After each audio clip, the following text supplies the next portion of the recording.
Welcome back to another reading and correcting of Stepping Up by me, Tidar, the Tiger Roots, and Ty, the Tiger Supervisor. Today, we are doing Chapter 2, Chapter 86. Chapter 86. Blah. Tibs has slashed missed Alistair again, even if, as far as Tibs could tell, his teacher hadn't moved. Alistair had been impressed with Tibs' ice sword, but he pointed out a flaw with it by placing a finger along the jagged blade and shattering it with a thought. Tibs had felt his control ripped away, but couldn't do anything against it. He comforted himself, knowing that only another water adventurer could disrupt his control, and that, unless that adventurer was much more skilled and powerful than Tibs, he had his core reserved to use in such a contest. His next attack almost connected. Maybe? Tibs couldn't tell. His teacher wasn't trying hard. Tibs was certain of that. He didn't have to. He had decades of experience over Tibs, and he wasn't the one practicing something. Tibs was the one who had to keep his body suffused with water as he fought. And Tibs now understood why his initial fights, while keeping his body suffused with water, hadn't shown much result. He hadn't kept his body suffused. He could suffuse his body with only a thought under ordinary circumstances. Even walking didn't strain him. Fighting, on the other hand, posed multiple problems he hadn't considered. He could suffuse himself with essence with only a thought, but he needed that thought to keep it suffused. Fighting required him to use all his thoughts. He wasn't sure why he didn't notice he was no longer suffused at the end of a fight, but considering he tried it in the dungeon, in larger fights, exhaustion could be the answer. He didn't have that problem with his shield or sword, and sword because he couldn't not think about them as he fought. They were there, they were how he survived, so they were always in his thoughts. Other water essence-based attack and defenses were instant, done and over with. I think this is enough, Alistair said as Tibs missed him again. This time it had been Tibs' aim that had been horrible. Tibs let go of his sword and splashed to the floor as he put his hand on his knees and focused on breathing. How are you feeling? Tibs glared at his teacher. He wanted to switch element. Purity would take away all his aches, wouldn't it? Make breathing simple again? Were you able to keep your body suffused? Tibs shook his head. Your fighting form is good. Did you get one of the fighting teacher to train you? He shook his head again. Another runner, he wheezed out, a convict. Ah, yes. They are older, with some of them would have proper training. Please reform your blade. His breathing came in smoother, enough that he could stop thinking about it. He extended his shaking hand, and his jagged sword reformed. It was more jagged than while he'd been trying to hit Alistair. His teacher studied it. The jaggedness concerns me. You should be able to make a smooth blade with the level of control you demonstrate.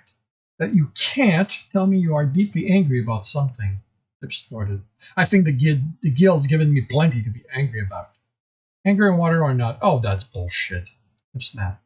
Water doesn't care how I feel. Water is soothing and making nice. I'm me. I'm a kid who got pulled here instead of losing a hand, and that I'm grateful for. But the rest, everything since I got here, being treated like food for the dungeon, like some commodity the guild already has planned for once I'm strong enough. And that was before I realized the guild doesn't care enough about the town and the people here to stick to the agreement it used to get them to come.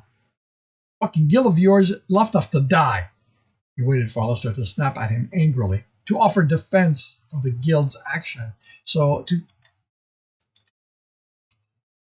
to say something. When he finally did, his tone was sad, matching his expression. His tone was sad, matching his expression. You have to let it go, Tibs. Anger at something you can't do anything against will only lead you to make mistakes you regret. Alistair rubbed his left wrist. It had been a while since Tibs had seen the motion, and it took him a few seconds to remember Alistair's admission to having once worn the black band of an adventurer who broke the guild's rules. I'm not going to do anything to the guild, Tibs said, letting water calm him. I want to, but I know my limitations. I'm just a kid. Taking charge of the town's survival is how I'm getting back at them. Alistair smiled. Harry told me to get you to stop that. Tibbs absorbed his sword as he crossed his arm over his chest. I'm not going to listen to you either. His teacher nodded. Be careful that protecting the town doesn't become turning it against the guild. You saw what it can let happen when it doesn't care about something. So consider what it could do should it want that thing removed. This is just about protecting the townsfolk. Alistair studied him silently for quite a long time. Tibs stopped as he and his team stepped onto the clearing. He realized that this was the first time since he had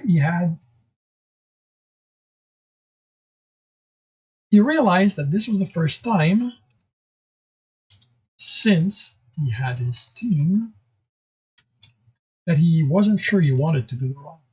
And this time, it had nothing to do with what the dungeon could do to him and his friend. Yes, Stowe had hurt him, his feelings. But Stowe wasn't human. He didn't think like them. Didn't understand things the same way.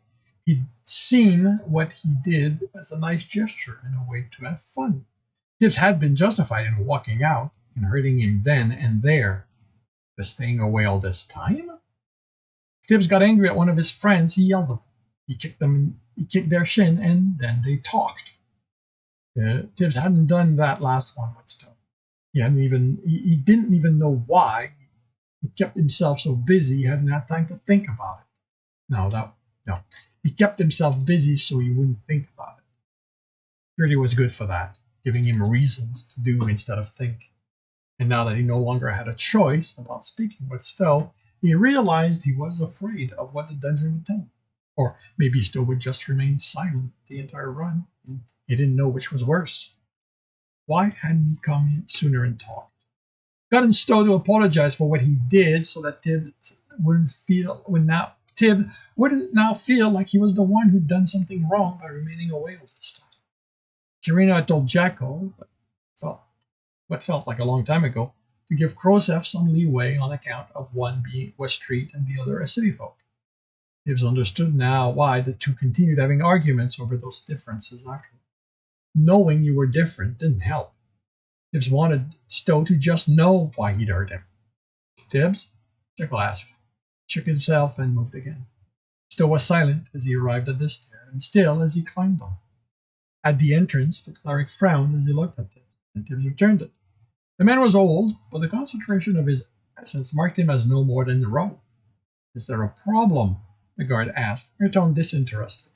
The guards had settled into a state of not particularly caring what the runners got up to unless they broke the rules.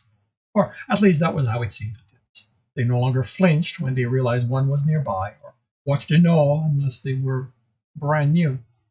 No, the clerk hesitated, still watching Tibs. Did he sense how Tibs had healed himself this morning? Tibs had discovered that suffusing his body with purity healed him. It wasn't fast, but it was a constant healing.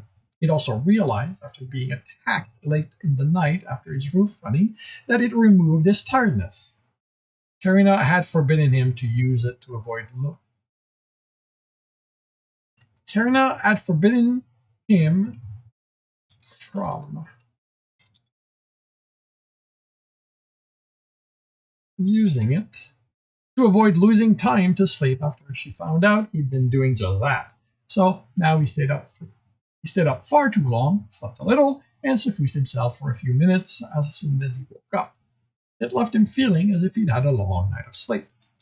Then let him through, she said. Tibs felt the cleric's eyes on him until he was far enough inside he was out of sight. Are we heading to the third floor by the doorway? Miz asked. Tibs looked up as the silence stretched. His friends glanced at him, and that annoyed him. Why were they waiting on him? He wasn't the leader. Tibs? Jekyll closed his mouth at the glare Tibs gave him. He was the leader. You should decide, and Tibs had to go along with it. We're heading to the third floor, Karina said, sending Essence into the closed doorway. We're dealing with this right now.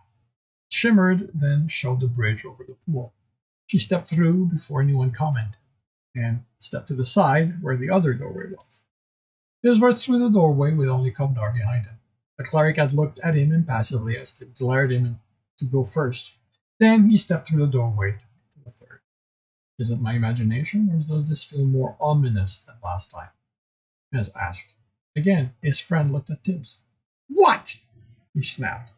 You're being quiet, Jekyll replied. I believe the word you wish to use is brooding. Commodore offered. I'm not brooding, Tibs replied. He snapped his mouth shut, scared. He was worried. He wanted to scream at Stowe to say something, but was terrified of what the dungeon had to say. Stowe isn't saying anything, he admitted. Wasn't that enough of a signal he wanted Stowe to talk? Which passage are we taking? Miss asked. Same as last time, Jekyll said after glancing at Tibs. Like Karina said, we're going to deal with it. So that's where we need to go. Tibs, Jekyll stepped to the side and motioned to the floor. Tibs thought about coating the floor with water to bypass whatever triggers were on this part of the wall of the hall, but decided against it. It wasn't that he didn't believe there was any more than the one Jekyll triggered the last time. Even along the other halls, there weren't many triggers. Wait, what? Even along the other halls, there weren't many triggers. Stowe had them.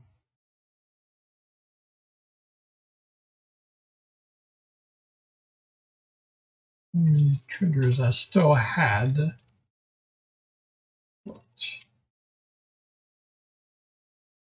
In the first trap hole, so they could have missed them. It was that rushing through felt like he'd insult her. Yes. Okay.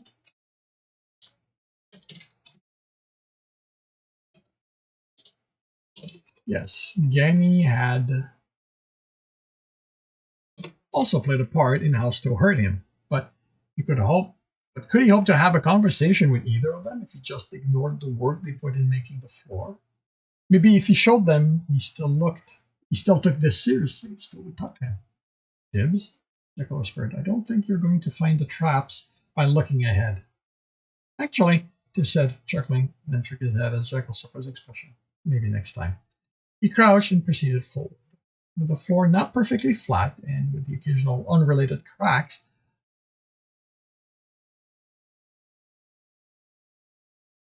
identifying each trigger without using his water took time. When he found one, he sensed the mechanism.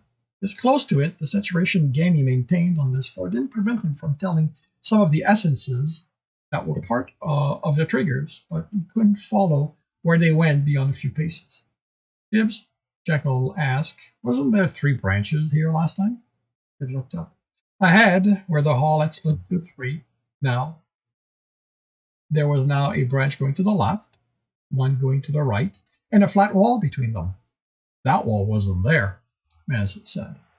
Tibs confirmed there were no triggers the rest of the way and approached the intersection. Tibs tapped it, then studied it, then sensed it. It's stone, he said, looking at Jekyll.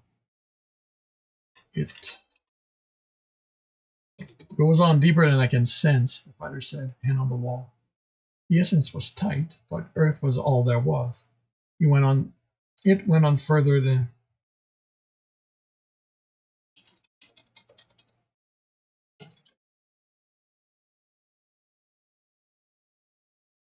all there was. It went on further than he could sense, but it had to open up to a hall again. So Tibs should be able to undo the wall until it reached it. But it would take time, even without considering how slow he was when channeling Earth. And because this was Ganny's floor, there might be nothing there. And he realized there might be something else, a trickier way she'd arranged it. He looked over his shoulder the way they'd come. Is that his we need to worry smile? Mess asked. No. Karina replied, that's the he's figuring something out one. I don't have different smiles, Tibs protested. Oh, you definitely have a I'm going to enjoy this a lot more than you will one, Jekyll said, rubbing his leg. Rubbing the leg Tibs had practiced his healing on. So what did you figure out? As asked, before Tibs could protest again that he hadn't enjoyed it much. Don't think the triggers I had us avoid were traps, or at least not all of them. Remember how the one you stepped on didn't seem to do anything? He pointed to the wall before them. What if it opened this? So we'd have to find all the triggers that open walls to find all the ways we can go. Karina asked, dubious. That would seem excessively dangerous, Eldar said.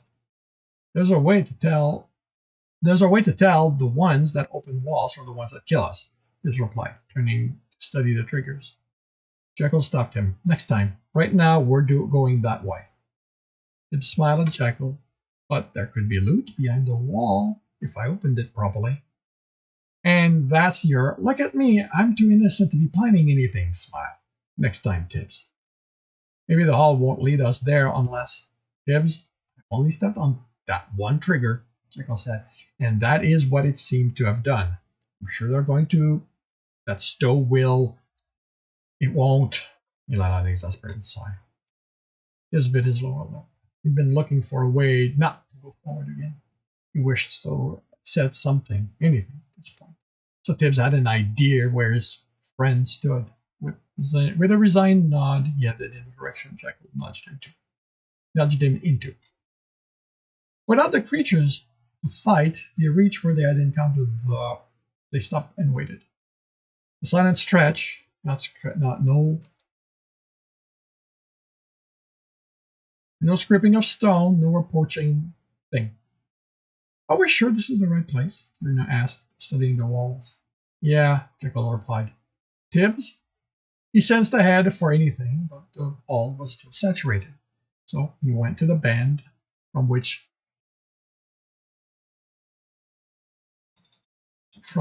Stowe had come the last time, wearing nothing, waiting there to ambush them. Okay, is anyone else crept out by this? As asked. Tibs, what's going on? He glared at her. How did she expect him to know? Only that wasn't what she meant, and his cheek burned at the realization. He was the only one who could find out. He let out a breath. Stowe? Another silence. Stowe! He demanded. Come on! He said, a lack of response angering. Don't be a baby. Talk to me. Maybe, Kenny replied, her tone gentle. You are the one who should say something? What are you talking about? He demanded, and immediately regretted his tone, but couldn't stop himself. He's the one who started it when he brought... Everything was difficult. I still done something to the air. But you're the one who walked out, Tibs, she replied in the same gentle tone. Why couldn't she be angry at him for how he talked to her? He didn't want to be the only one angry. You stayed away. I'm here now, he snapped. Because it's your run. You didn't even come. I'm sorry, okay? He yelled. I'm sorry I just laughed. I'm sorry I didn't come back and talk. He walked at his eyes. It hurt too much. Then I was busy with the town. Then I used that not to think about how much that hurt. Then not thinking about how ashamed I felt for not talking about it with you. Then I was scared you wouldn't want to talk to me. Then I was angry again because I didn't want this to be my fault. And he lost the words in how he felt.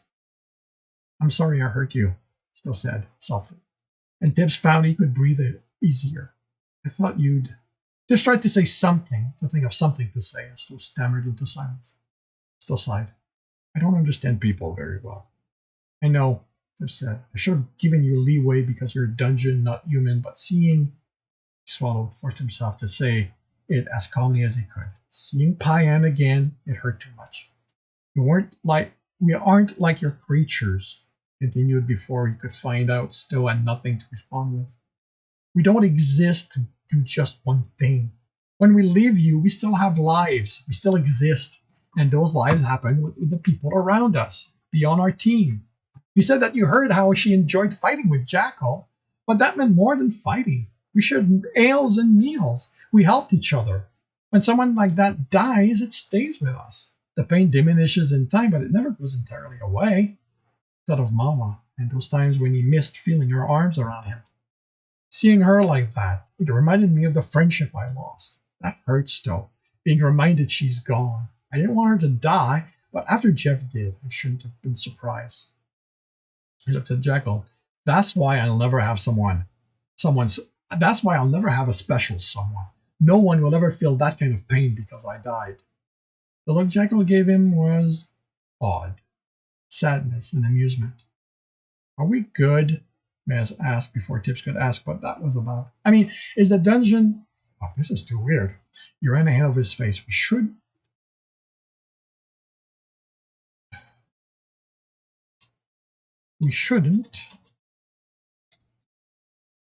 be able to have a conversation with it, but to only hear one side of it is just... I don't know how to go from here, Tibs still said, while Tibs tried to come up with an answer for the archer. If making a runner is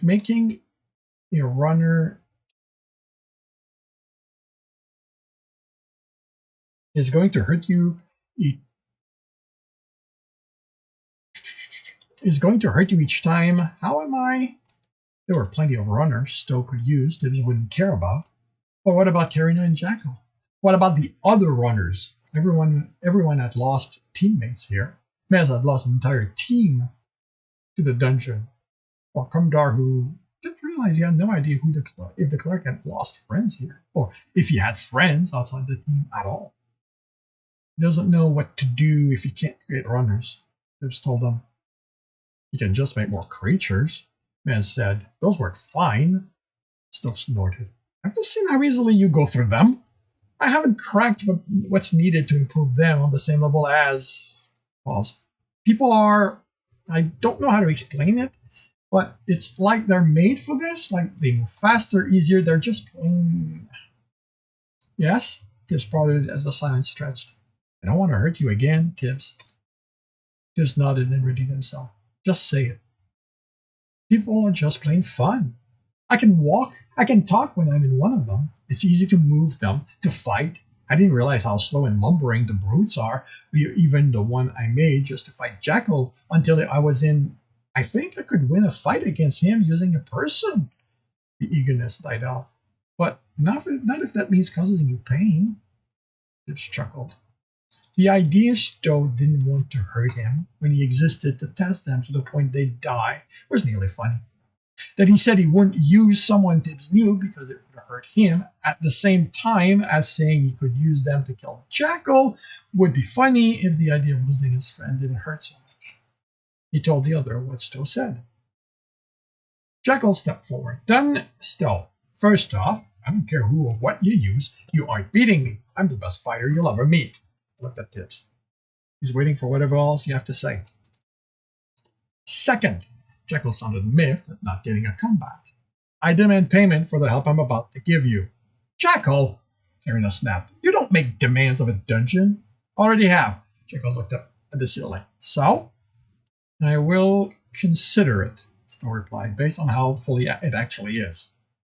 He'll think about it, Tibs said. Fine, I'll take what I can, he said, annoyed. Put a helmet on their head so we can't see their face. Have them wear armor so we can't recognize their body. There, that fixes the problem. Helmets don't cover faces, Stowe said. Did I miss one that does that? No, but that's easy enough to change. Yeah, but that's an easy enough change to make, and he said. And you don't need to worry about holes for the eyes. You can just make it part of them, so it doesn't fly off when hit. Runners move well enough when wearing armor, so you'll do too. They like the idea, Tibs said, smiling at the excitement in Danny's voice. Can I offer an alternative? Karina said as Jackal rubbed his hands together eagerly. She glared at him, without needing to be paid for it. Stowe chuckled. I'll listen, then decide on the payment. You're going to enjoy pitting them against each other, aren't they? Danny asked. Yes, but this would be so much more fun if they knew that. Tibs sighed. I am getting tired of being stuck in the middle of these. The price of being special, Danny replied, chuckling. She was so lucky she wasn't someone he could fare at. Whoever has the better idea wins, he tells them. Then it's easy, Jackal grinned. I always win. Do you need me to blast you all the way to the entrance? Karina asked, and Jackal winced. I do not believe you currently possess the control needed that will let you navigate him around the bends between here and there, Kumdar said. She grinned at him. He's stubborn enough his head can survive a direct line through the stone. It's the rest of him that's going to need a cleric when he lands outside, Mez said, chuckling. I hear a lot of boasting. Jekyll said, no actual idea. Terry now stepped to his side. Do you have to make them identical to who they were? She grinned at Jekyll, and his confidence cracked. What does she mean? Still asking, Tibs relayed the question. I noticed all your creatures are kind of the same, she said. You have groups, but within that, there isn't a lot of variety. Maybe the ratlings and buttonlings use different weapons, some will wear the better armor, but they all look the same. Same with your golems. You have the whippers, the brutes, the bigger brute, but other than what needs to be different for what they do, they're the same too. The one time one was different is when you fought Jackal. Is that a choice you make when creating them, or a limitation you have to work within? I don't know. I just make them until they work fine for what I need them to do. Kenny, can I change them beyond that? I don't know, she said. I mean, everything in here is part of you, so yes, you can change anything you want. It just never occurred to me to suggest it. Like you said, they work fine. Can you try it now? Tibs offered. I don't know how much concentration it's going to take, Stowe replied. I'm going to start on it once you've ended your run, but I think it's something I'm going to have to work on for a while until I get it right. People are more complex to make than stone creatures. He paused. Tibs, do you think the other teams are going to react like you did if they confront runners? Having people as creatures is the entirety of my contribution to this floor, and if I can't do that, it's going to diminish the experience. The idea others might go through what he had made him sick. He wanted to forbid Stowe from doing it outright, regardless of how Stowe felt about it. But he needed to keep in mind that Stowe wasn't human. It was a dungeon. He needed to do the things he had to. The guild had been worried when he'd been eating nearly everyone who went in. How would they react if they thought he didn't do everything he could to test the runners? Would they think he was sick? What did people do with sick animals? Instead of deciding, he told his team about it. What about my reward? Jekyll asked. He didn't pick your idea, Kieran countered. He didn't pick yours, so clearly mine is better.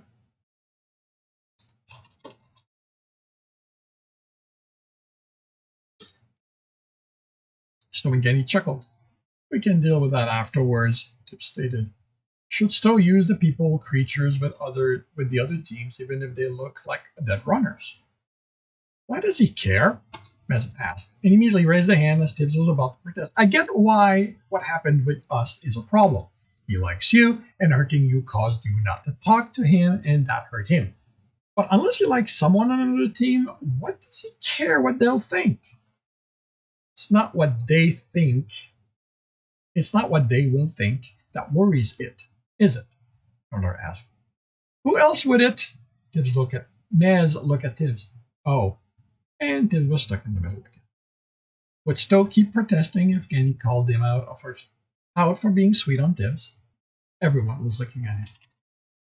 All right, he said, sighing. I don't like it, but, he agreed to continue, you have to do what a dungeon does. It's what you are, and, he added, because otherwise it wouldn't be fair to the other teams, you can't use either Jackal or Karina's idea. You can do it with us, too. Are you sure? Stowe asked. I don't want to hurt you like that again. You test us, that's just another test. Who knows, maybe I'll teach you to stop caring so much. Don't say that, Tibs. Jekyll ordered. Oh, fuck off, Jekyll. You don't know how much it hurts to care about all of this. He rubbed his face. Sorry, you don't deserve this. You're you, Kenny said. Pretty sure that's a big part of what makes you special. Tibs rolled his eyes. So, this is done? We can go on with this run? Before you do, Stowe said, all serious, I have to render my verdict as to who gets the reward. Don't mind you, Travis, Kenny warned. Don't you even think about it. And this concludes chapter 86 of Stepping Up. If you are enjoying this, please leave a like. If you want to read the story, you can do so for free on Royal Road. If you want to read a little ahead of that, it's on my Patreon. And if you want to listen to me Do these live. It's every Tuesday morning, 8 a.m. Eastern Time. The links are in the notes. And with that, I shall wish you a good day.